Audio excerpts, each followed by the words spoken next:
Здравствуйте! Приветствуем вас на канале Добрые сказки.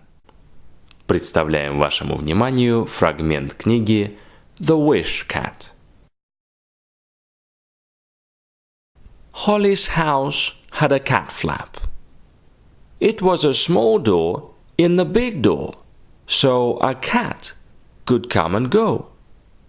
But Holly didn't have a cat. One night, something magical happened. Holly saw a falling star.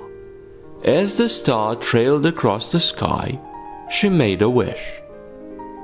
"I wish I had a kitten," she whispered. "A tiny cuddly kitten who could jump in and out of the cat flap." Crash!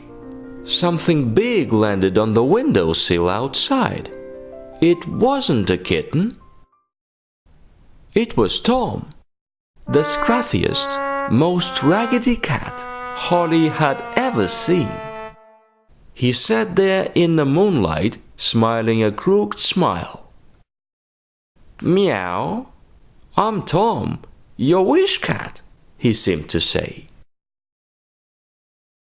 На этом наш обзор подошел к концу.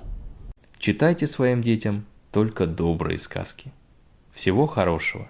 До новых встреч!